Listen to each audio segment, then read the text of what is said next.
minutes? Okay, very good. So what time do we have? 8? I don't know. I don't see it. 8:04. Okay, right.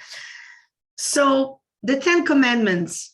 There is so many things what to discuss at the class. It's a very special Shabbat. It's Shabbat Parashat Yitro.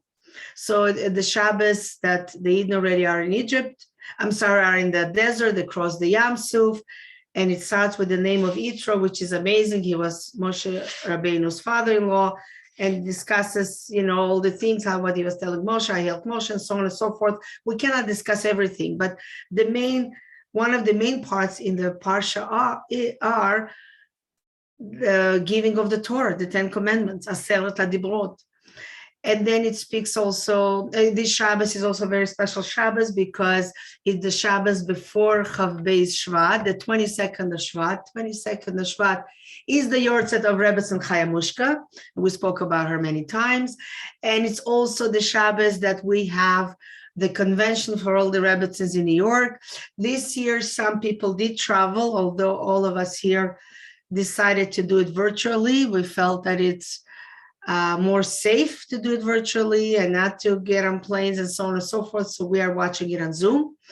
Many shluchas, many Rebbetzins decided not to go in person. So that's why they're doing it both. And some people did go in person, but nobody from Calgary, all of us are here. So that's a special Shabbos for women and many things. So I want to start a little bit with the Parsha.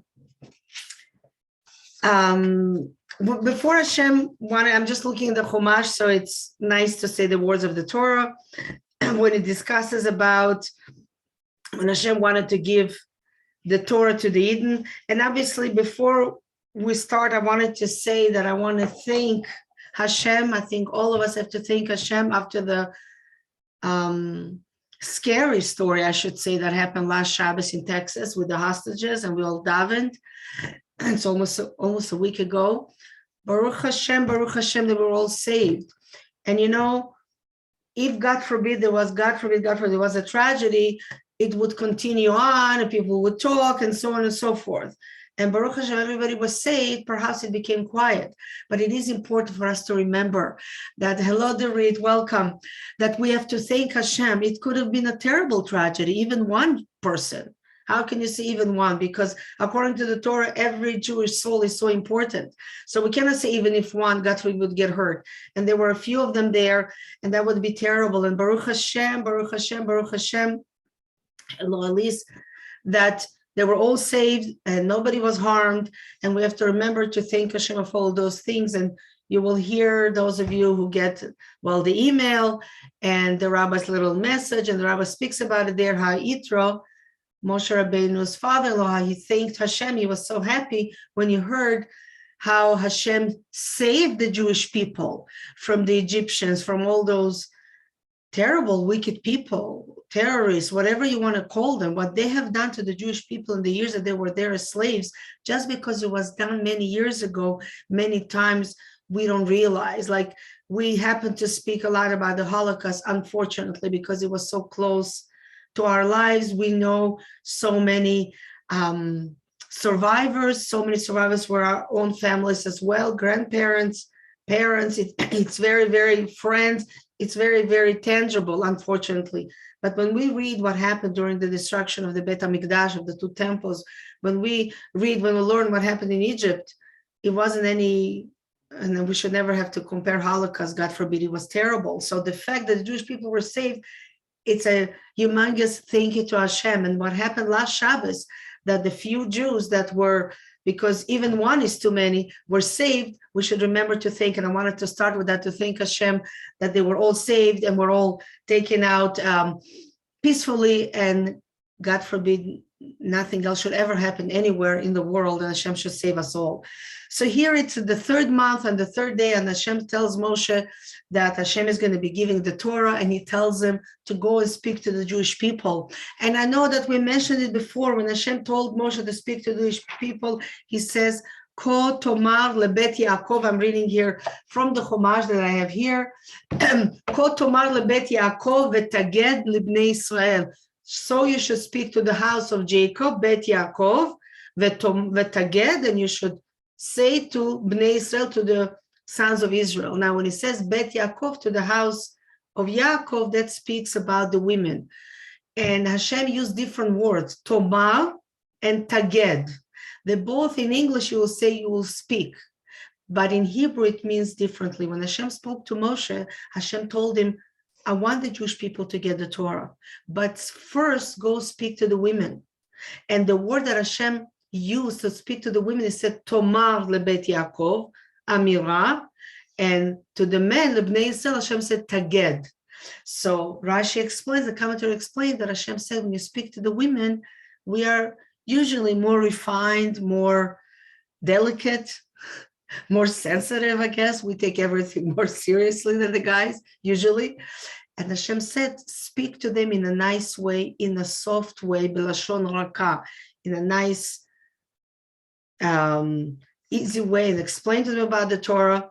And to the men, you have to speak taged. You have to speak more, if I may say, in harsh words. If you don't do this, you're going to get this, more in a strong way. And again, in every rule, we have things that are not the same, right? We cannot classify all the women the same, all the men the same.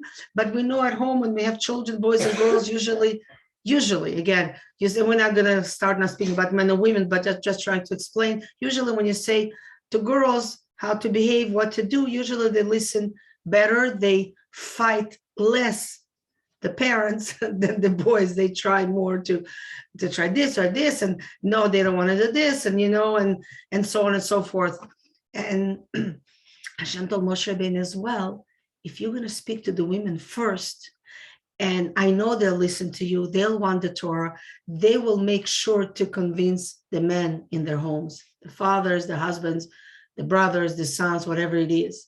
And from here we learn, and I know we discussed it perhaps in other classes before Shavuot, before the giving of the Torah, that we carry a big responsibility.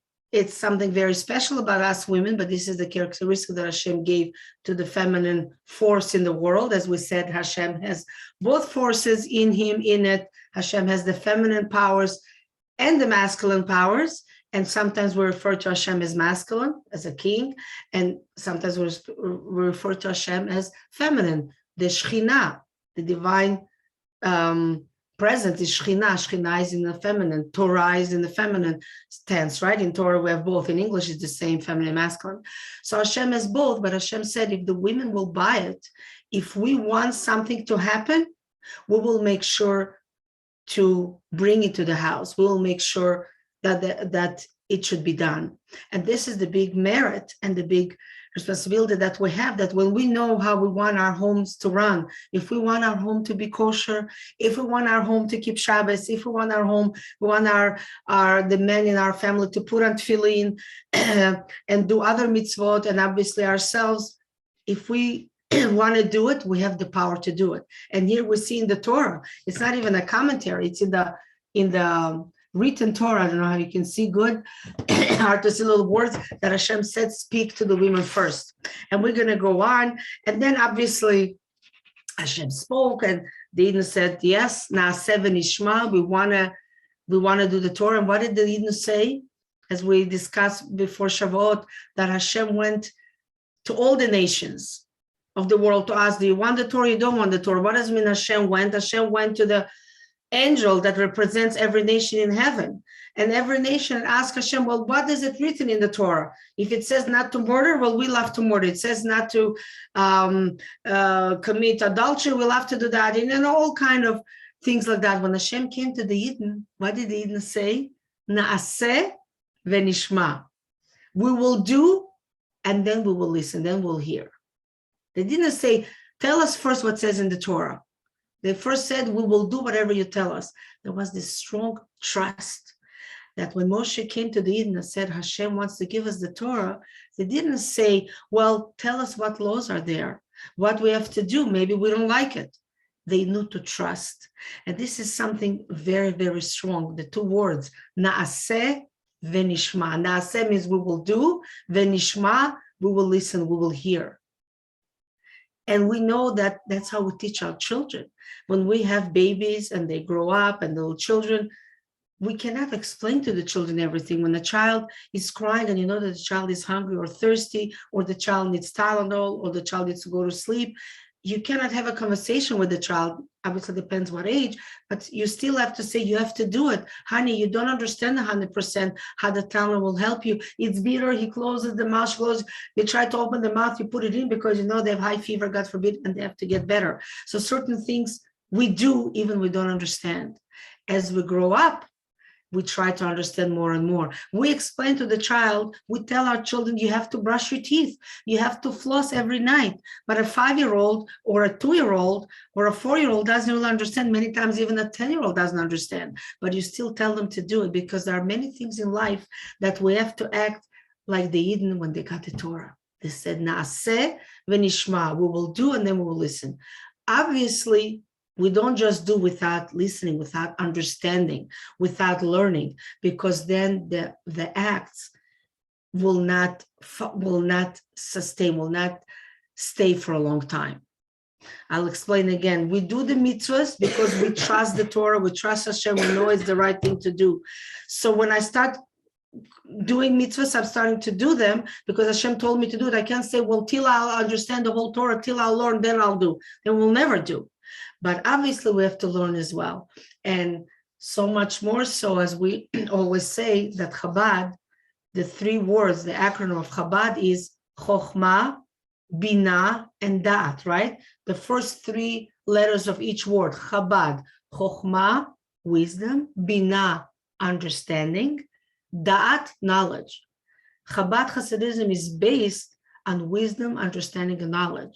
So we very much believe in understanding, learning, asking questions, but asking questions for the sake of understanding, not for, many times people ask questions, I won't even try to answer, or I'm sure you have that in life also, not just in matters of Torah and other matters, because you know that the person who is asking, they're not ready to hear an answer.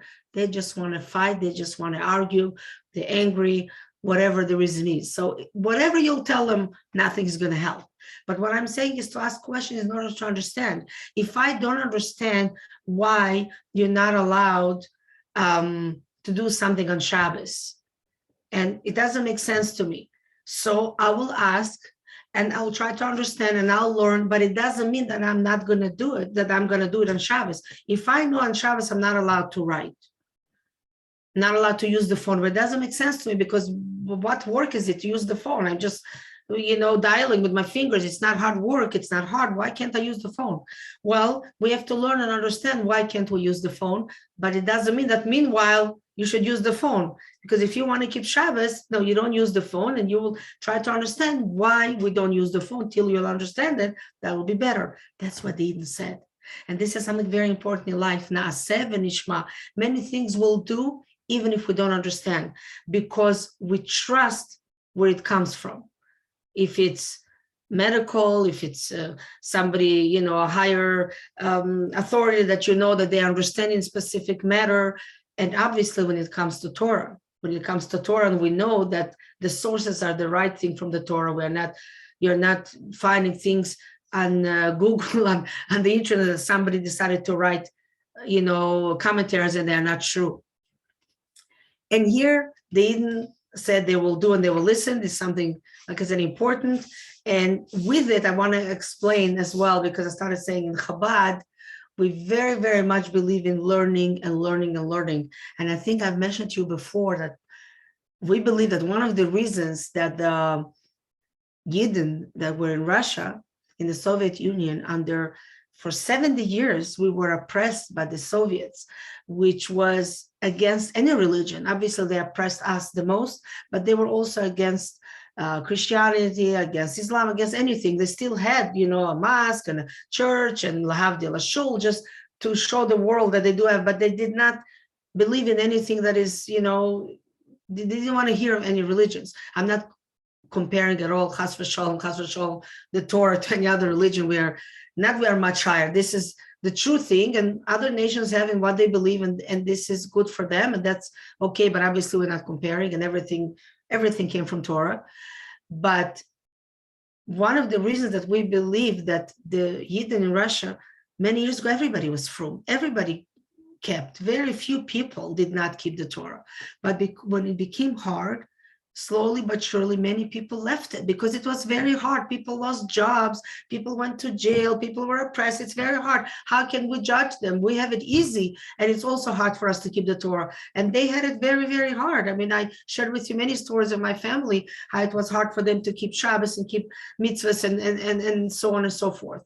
But the reason they were able to keep it, and most of the Chabad, not all, but most of the Chabad people did keep it because we learned, because we knew. When you are knowledgeable, when it's part of your brain, when you know what is a yid, what is a neshama, why is it important to help another fellow, what happens when you keep Shabbos, what is Shabbos all about, how important it is to do a mitzvah, how you connect with Hashem, you live a little bit, not just the mundane, the physical world, you become a little bit more godly, a little bit more spiritual, and you know a lot more, you know the depth of the Torah.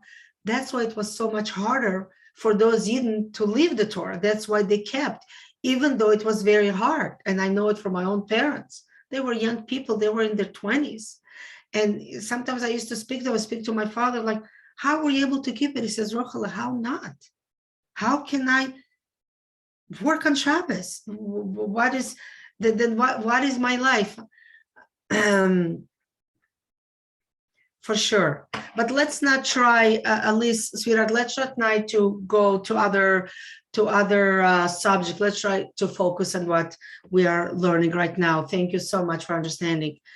Because the knowledge was so strong, because they were so involved, they were so, they knew so much, and the connection was so strong that it was so hard not to do it, even though it was hard. So obviously we have to learn, but on the other hand, there is such a thing in Chassidus, by Chassidim, Kabbalat Ol. Kabbalat Ol means to keep mitzvot, to keep the Torah, because accepting the yoke of heaven, doing it because Hashem says to do it. So it's two things. In one hand, we are doing it because we understand, but also we have to do it because Hashem says, because there comes times in life, many times we don't understand certain things, and we still have to do it because the Torah says to do it. So I want to touch a little bit of the 10 Commandments, as I said, and as we know, because there's so much what to speak about. In the Torah, Hashem came down, and this is the pasuk that says, "Vayered Hashem al Har Sinai," and Hashem came down on Mount Sinai. What does it mean? Hashem came down. Hashem is up. Hashem is down. You know the song. Hashem is here. Hashem is there. Hashem is truly everywhere. Up, up, down, down, right, left, right. Little kids everywhere. Hashem is everywhere. What does it mean? Hashem came down. Hashem came down because before the giving, and this is something that changed, before the giving of the Torah, we could not connect with the physical. As we know, our matriarchs, our patriarchs, Avram, Yitzchak, Yaakov, Sarah, Rivka, Rochel, they kept all the mitzvot, but they did not make the physical holy. As we know that when Yaakov wanted to put on tefillin, he thought in his head all the kavanot, all the things that you have to think, meditations when you put on tefillin, but he did not put it on his hands. He did it with the sticks, with the animals that he was watching for Lavan. So he painted them with their black things, you know, like you put on tefillin, but the stick did not become holy. It still remained a stick because there was no connection between the physical and the spiritual. There were two different things. It's hard for us to understand it, but there were two different things. And here it says, Vayered Hashem al Har Sinai. Hashem came down. When Hashem gave us the Torah, that was the first time that Hashem connected, that something amazing happened, that now when we do mitzvahs, we make the physical holy. When we take a piece of paper, right? So I have here a piece of paper, girls. This piece of paper just has something printed on it, English words. It's okay. It's a piece of paper. I have here a piece of paper too, but when you look close, I hope you can see it's the Chumash, it's the words of Torah. This piece of paper now became holy. It's not just a piece of paper. When I pick up a Chumash, a Siddur, and I want to put it down, I kiss it. It's something holy. If God forbid it falls on the floor, we pick it up, we kiss it, we hold it strong. Even little children know. My kids, when they were little, the grandkids, when they find, when the sefer falls down, we right away pick it up. And they know that they have to give it a kiss because they can't leave it on the floor. They're not supposed to leave it on the floor because it's something holy. The tefillin that we put, those boxes, the candles that we light for Shabbat, right? All those things all of a sudden become holy because that's what happened when Hashem came down. That's what it says, Vayered Hashem al Har Sinai. The holiness, Hashem what brought, when we got the Torah, that Hashem connected the physical, the spiritual with the physical with the spiritual. And it was something that did not exist before, and something amazing when we think about it. And that is giving us the power to do it. Hello, Emily. Nice to see you join. And Shoshana, so nice to see you all. And as we know, when Hashem came to speak, it was amazing because it says that the Eden heard, they saw the voices and they heard the fire. How do you see voices? There was amazing miracles. It said as well, and that was the physical and the spiritual that connected. It says as well that everybody was able to hear, everybody was able to come, everybody who was sick be healed, and amazing, but we won't go into that. We'll start the 10 Commandments. The first one is, Anochi Hashem Elokecha. We have 10. I am Hashem, your God that took you out of Egypt, which means to believe in Hashem. I want to try to take each from the Aseret HaDibrot. Give me the telephone, 2 minutes, und geh da an okay? 2 minutes, give me the telephone. Each one of the 10 Commandments, to see it a little bit in a spiritual sense as well, to see how we can bring it, understand it in a little bit in how should I say, in a higher level, a more intimate level, how we can learn from it as well. Obviously, Anochi Hashem Elokecha, that you have to believe in Hashem, that every day, every moment, Anochi, I am the Lord your God, I am Hashem, right? Anochi, I'm the Lord your God. We wake up in the morning, we'll say, Modeh ani lefanecha, thank you Hashem. If we are able to, whenever, every minute, it's hard for us, we are simple people, but if we are able to, every moment in our lives, to be able to see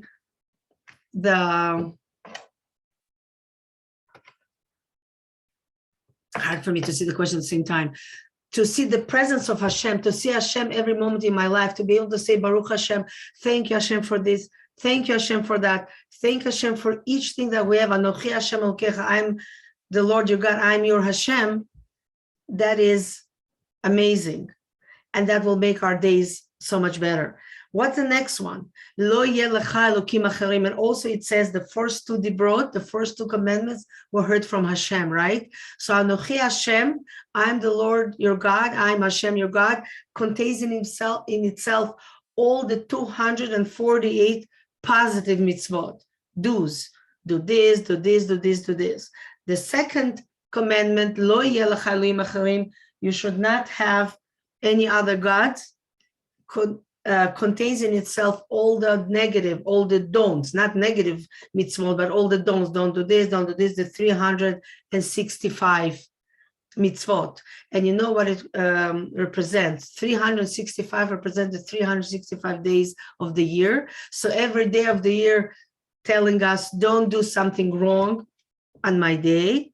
And the 248 do's mitzvot is the 248 limbs and veins and everything that we have in our body that teaches us that with all our body, with all our heart and soul, we want to do positive things. Now, the commandment that says you should not have any other gods obviously means that we're not allowed to worship idols.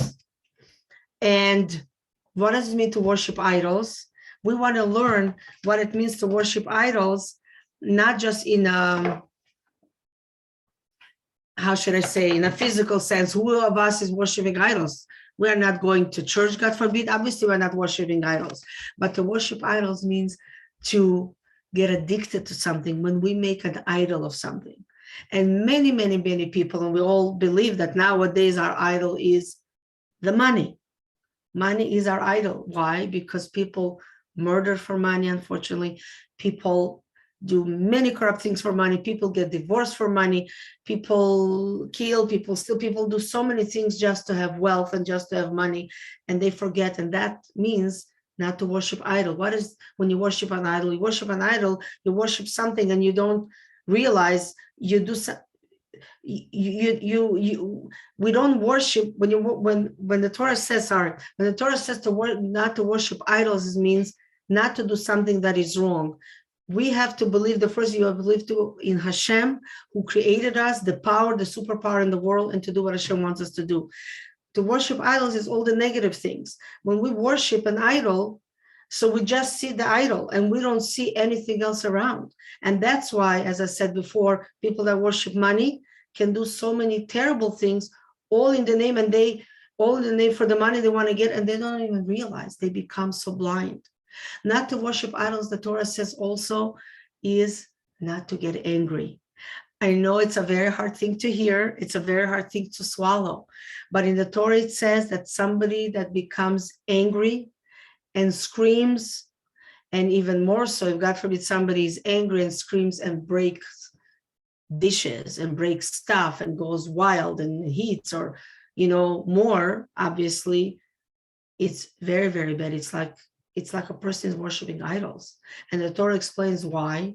Because why do we get angry? We get angry. How come you told me this and you said this and I wanted this, and you start screaming and yelling and you get angry? Who are you to get angry?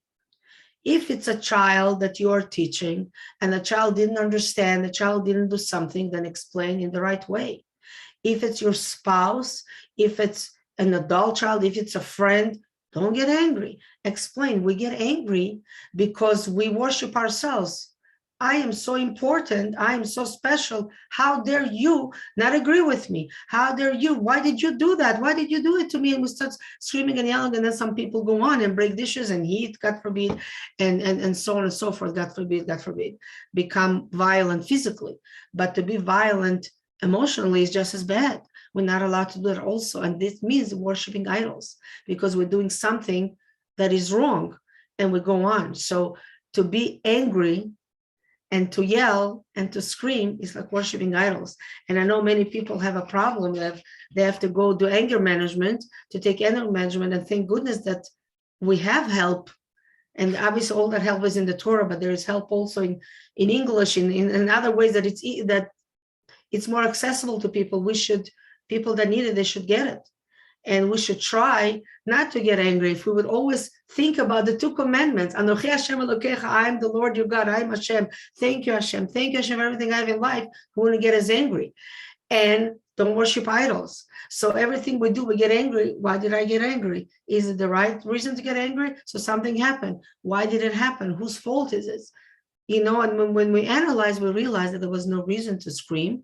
There was no reason to be angry. It's that impulsiveness that brings us to that. What is the third commandment? We've got to go a little bit faster. The third commandment is Lo tisa et Shem Hashem Elokecha lashav. You should not say Hashem's name in vain. And basically, we're not allowed, here it speaks about you should not vow and say, I didn't do this, I didn't do that, and say Hashem's name, because then you're saying Hashem's name in vain. How do we see it in a little bit more deep by us in everyday life? Everything that we say, everything that we do, especially now we're speaking about saying. There's the common saying, I don't know, I used to hear it from my mother, Shalom in Russian, that something to the extent that our tongue is soft. It doesn't have any bones. So it's easy to speak. It's easy to say anything you want. But we shouldn't. We have our lips, who are supposed to be the guard of our tongue. And when our lips, right? If I close my lips, I can't speak, right? When our lips are closed, we can't speak. Hello, Rosie. Nice seeing you joining us now. We have to think. It says we should not mention Hashem's name in vain. Everything that we do, that we say, that we're thinking to say, let's not do it in vain. Let's use the words that we have in the right way. Let's not say words that are hurtful to anyone that it may be. And we already spoke about it many times, how sad that is, that usually we hurt the people who we love most, because they are the most vulnerable.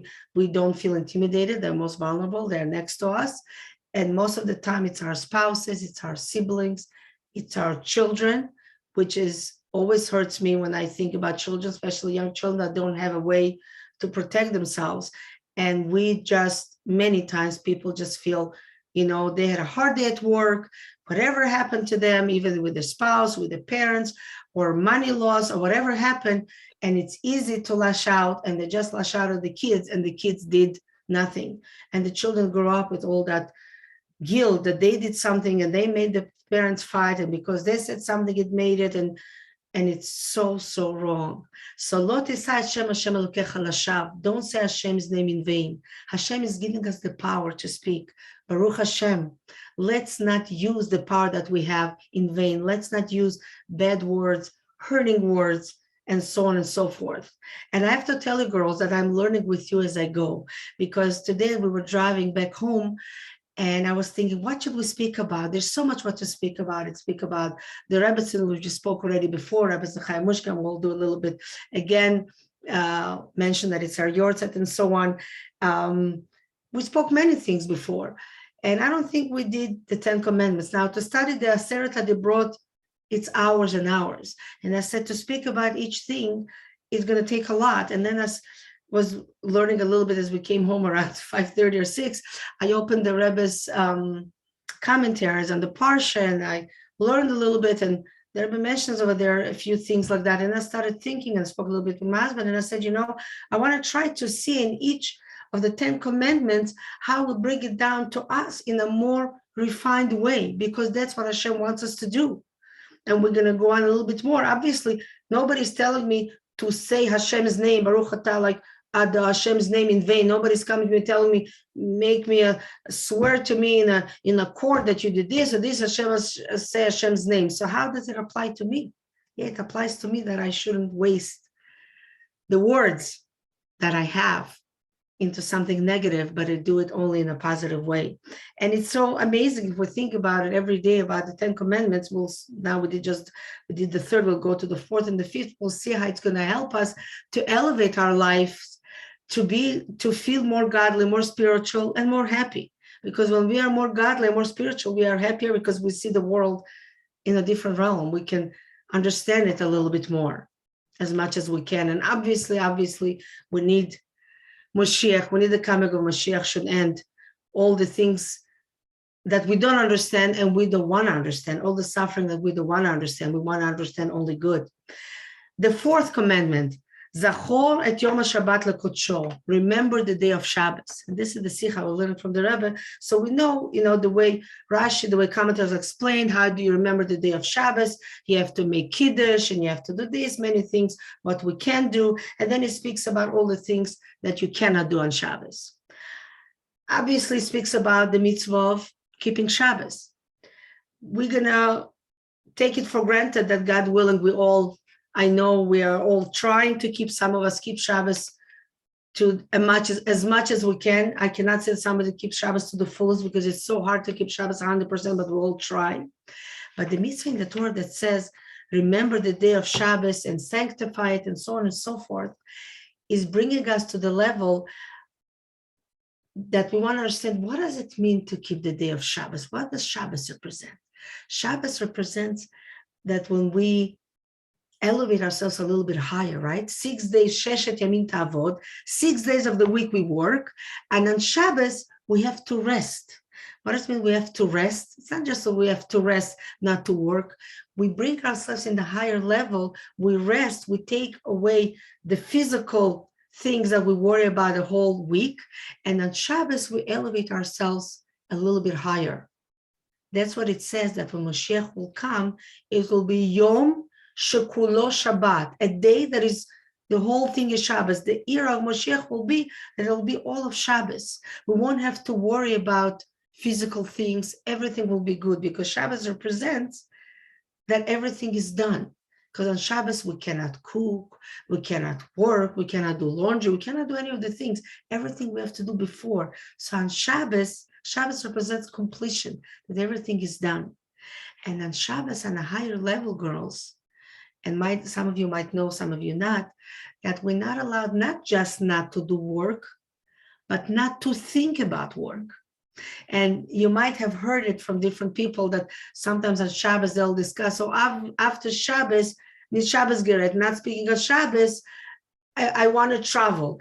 And then after Shabbos, you're not allowed to travel on Shabbos. So we always say, and the joke is that somebody sold an object on Shabbos with saying Nis Shabbos Geret. Nitum Shabbos Geret means not speaking on Shabbos. Like it's a word like you're saying because it's not befitting to speak on Shabbos about work. So how much you want to sell me your house? Not in Shabbos, I want you to pay me 400,000. Okay, not in Shabbos, I'll give you 375. Again, I'm just giving it sounds in a jokey way, but we're not allowed on Shabbos, not only not to do work, not to speak about work, and not to think, machshava. 3 things, and that's obviously on a higher level, machshava, dibur, and maaseh. So I wanted to speak about it today when we speak about the 4th commandment about keeping Shabbos. Obviously speaks about keeping Shabbos, but on a higher level, to try on Shabbos, and it's very hard to control your thoughts. First of all, not to do work with your hands, not to speak about work. So this is also hard to do, but a little bit easier because to speak, so you can say, okay, let's stop speaking. But to think, it's much harder, like not to think about work, not to think about what you have to do when Shabbos is over, not to think about all the things that bother you, but try to elevate yourself to a higher level, to learn Torah, to think about what does Hashem want from me? How can I be a better person next week? Who else can I help? Who else can I call and offer help? Who else can I make happy? What else can I do to make the world a better place? Not just to think about myself, but this is what Shabbos is.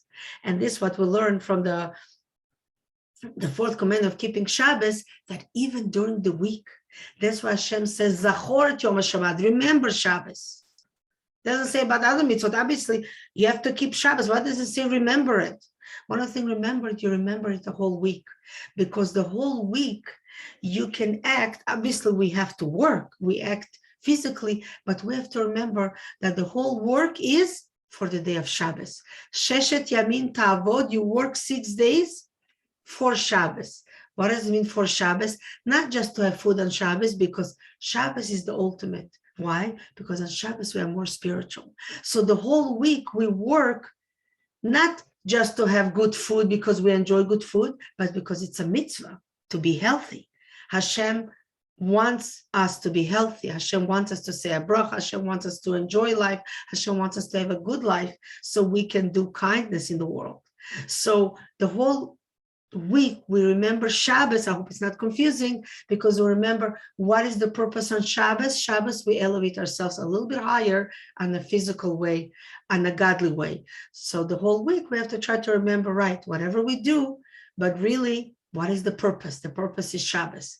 Shabbat means something higher. And then even the physical things that are difficult at times to do, but we know we're doing it for a mitzvah, then it becomes easier.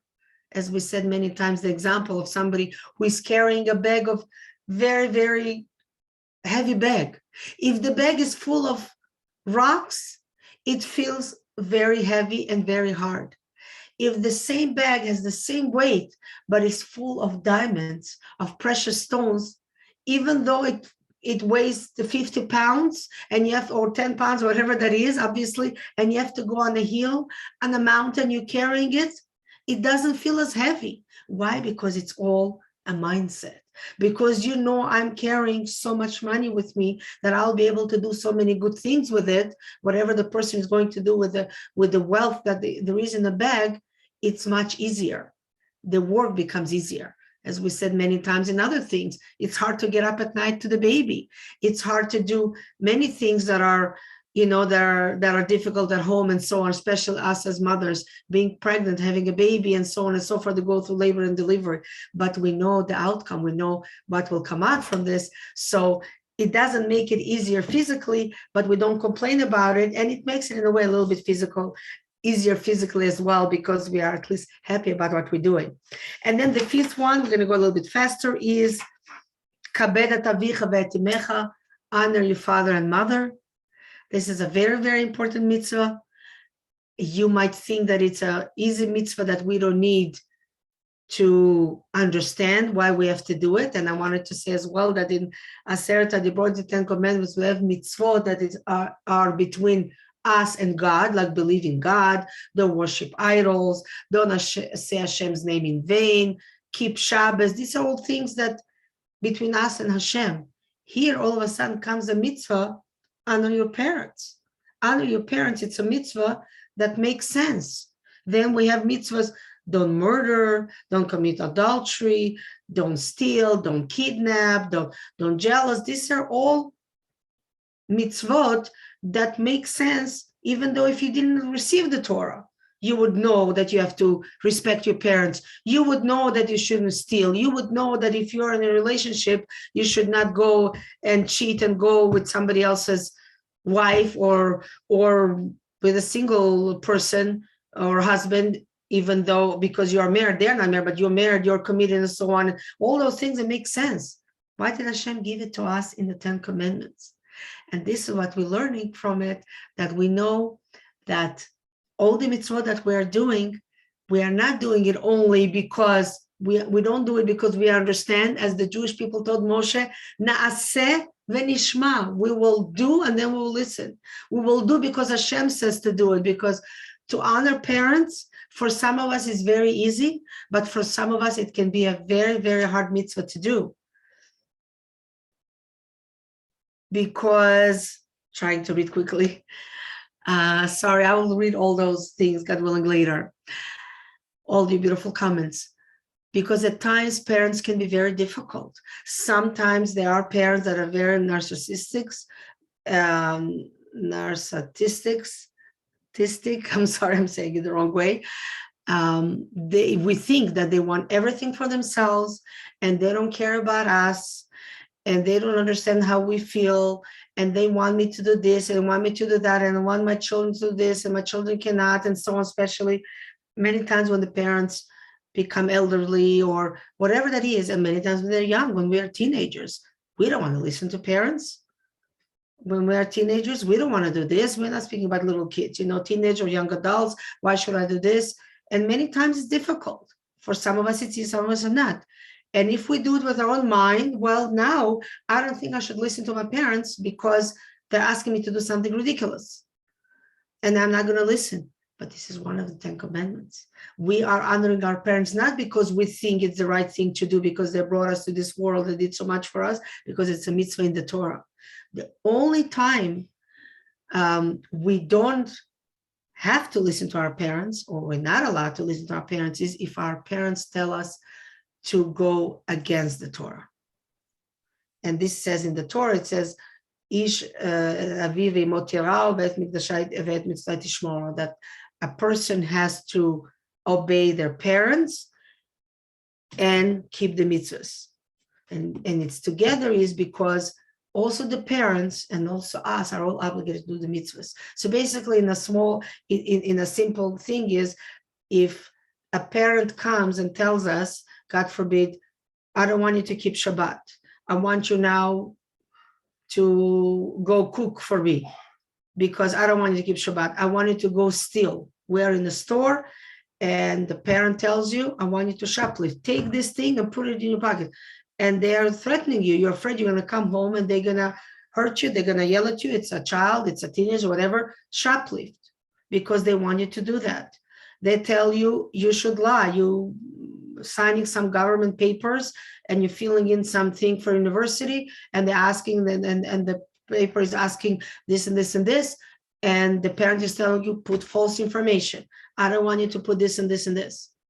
It's difficult to be in such a situation. Thank goodness I never had to do that. But I'm just giving examples. So in such examples, it's difficult to know how to act.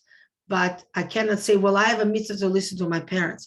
I have a mitzvah to listen to my parents, but my parents also have a mitzvah to listen to Hashem. So if it's between Hashem and my parents, I cannot say, well, I'm going to do fraud, because unfortunately, God forbid, my parents are telling me to do fraud or whatever. I don't want to bring up other, you know what I'm trying to say. And this is difficult when people are in such a situation. Many times we have to consult a rabbi or a Rebbetzin to see, because I do know many situations like that people that were children, maybe adolescents and, teenagers, young adults that wanted to keep different mitzvot. They were still living at home and they wanted to keep kosher. They wanted to do other mitzvot, and the parents didn't want it, and it was not easy. So there are ways. Obviously, you still have to do the mitzvahs, and obviously you still have to respect your parents. So we have to find a way how to do that shouldn't be disrespectful, to explain to them, to have somebody else explain to them. I don't mean to say that you have to go up front and say, no, I don't want to listen to you, you're wrong, while you're telling me to do this. Obviously, you have to explain, it's not right, this is fraud, I'm not allowed to do this. To understand where they're coming from, maybe they come from some culture they don't understand, and so on. Obviously, we have to do it in the right thing, because we have a mitzvah to honor parents. I just wanted to bring a radical example that sometimes we have to disagree with the parents. And unfortunately, but otherwise we have to honor our parents because Hashem says, because if not, would be many times we disagree. And then we have the last 5 is all don'ts. Lo tirtzach, don't murder. And in a spiritual sense, and obviously we all know not to murder, God forbid, but not to murder is not to say, not to embarrass someone in public. That's in a spiritual sense, that's murdering somebody. When you embarrass someone and the person is standing there in front of other people, whether it's your child, whether it's your spouse, whoever that is, and they want to bury themselves, which means that you actually killed them because you told them something so humiliating, so embarrassing for them that they didn't know where to put themselves. And if they were able to bury themselves, they would. That means murdering, God forbid. It says in the Torah also, when somebody speaks slander, when somebody speaks gossip, when somebody says lashon hara, something better with someone else, in a spiritual sense, it's like murdering someone. So not to murder, we have to think ourselves is all those things that we don't even think much about. Oh, what's the big deal? I said something. It's all connected to our tongue, what to say, how to act, because it's murder, and many times murdering in a spiritual sense can be even more worse. And there is a story, and he said about the Baal Shem Tov, that I'm trying to remember the incident, that someone was so angry at someone else, and he says, oh, if I was able to, I would tear you up to 2 pieces, like I'd kill you, I'll tell you. And the Baal Shem Tov brought the vision to those people that said it or that heard it, told them to close their eyes and put their hands around them, and they were able to see, and the people started screaming because they were able to see, in a spiritual sense, they were able to see, not physically, but emotionally, spiritually, they saw how this person is tearing apart the other person into 2 pieces. And he started screaming because he saw something so scary. And the Baal Shem Tov said, you see what you do? Whatever we say, it's not nothing. We have to be very careful. And that is murder in a spiritual sense, in a different realm. The other Aseret HaDibrot is the 7th one is Lo Tin'af, not to commit adultery. In a simple sense, not to have relationships with people who are not supposed to, and obviously, God forbid, none of us to do that, but sometimes we see that other people are in it or something. If we can help, at times people are being very inappropriate, and perhaps because they're single and they are trying to be too I don't like to say the word flirty, whatever, speaking not nice or not in a proper way to another woman, a married woman or a married man. They are in a relationship. Don't try to come and speak like that or whatever that is, whether it's a man or women, certain things that are not modest. It's not right to do. So in everything we can learn a little bit. Obviously, lot enough is not to commit adultery and to have a relationship with someone you're not supposed to, but okay. Wie viel habe ich? 5 minutes? Oh, yeah. Then we have 3 more. Well, I'll say very quickly because we're starting another meeting soon. And I want to finish the class. Lo tignov, not to steal. Not to steal here in the Ten Commandments. It doesn't speak about actually money. It speaks about kidnapping. Obviously, we're not allowed also to steal money, but here it speaks about kidnapping. And in a spiritual sense, in a higher level, to understand about not stealing is not to steal somebody's knowledge. When you know that somebody, if you're not sharing information with someone that they're supposed to know, and because of that, they're going to do the wrong decision, you are stealing for them. You're doing lo tignov. Because if you were to share with them that information, they would not have done the decision that they have made, and they make a wrong decision because they didn't have the information, they didn't have the knowledge. And you were lo tignov, you didn't steal. It says not to steal because you stole from them the ability of the knowledge. You were able to give them the knowledge. This is something on a higher level. And then we have not to witness, not to be a wrong witness, which means not to say something wrong. We spoke already about not to say, not to speak slander about someone else, and not to say things in a hint to put somebody down. And the last one that we have, and we'll finish with that, is lo tachmod, not to be jealous. And this is something that is very hard because it's something in your heart, but it's so important not to be jealous of somebody else's house, somebody else's wife, somebody else's husband, somebody else's children, somebody else's property, whatever that is, not to be jealous, because when we are jealous, we make ourselves miserable. That's the first thing, and obviously brings to wrong deeds. This Shabbos is very special. If you are in shul, it's very important to go and to listen to the commandments. If you don't go to shul, because we still have, unfortunately, COVID and so on, try to read about it more, not on Shabbos. Download from the internet, whatever you can before Shabbos to read about it. It's also, you can read about Rebbetzin Chayamushka. I know we spoke about her before, the amazing woman with so many qualities, so much what she had given to society, given to us with the Rebbe, very special. And her Yortzeit is Monday, right? Because your test is tomorrow. Chaf is Shabbos, and Sunday night, Monday. And that the convention of the women is this Shabbos, so we should have all the strength as women. Another Shabbos that is strong, we spoke about it last Shabbos as well. Very strong for us women. And let's think about the 10 Commandments, how it will help us throughout our lives. Have a good Shabbos. Unfortunately, I'm going to have to stop right away because I have to go to another meeting. Thank you so much for joining. Let's have a wonderful Shabbos, a wonderful week with applying the 10 Commandments to us as much as we can. Thank you for all your comments. I'll try to read it later. Take care. And if you want, you can always mention to me personally. My pleasure. Bye-bye. Shabbat shalom, Shabbat shalom, Shabbat shalom, Shabbat shalom. Shabbat shalom. How do I rename this? That's not turning off. Shabbat shalom, everybody. Shabbat Shabbat. shalom. Shabbat shalom. Elise, are Yeah. you good? Are you okay? Yes. Yeah, wishing everybody a good Shabbos. Have a wonderful Shabbos, everybody. Good Shabbos. And I'm kidding when I say I'm jealous of everything, just everyone. No, I'm kidding. I'm kidding about that too. Okay, bye. Bye. Bye. Bye, Sabrina. Bye, everyone. Bye, everyone. Okay.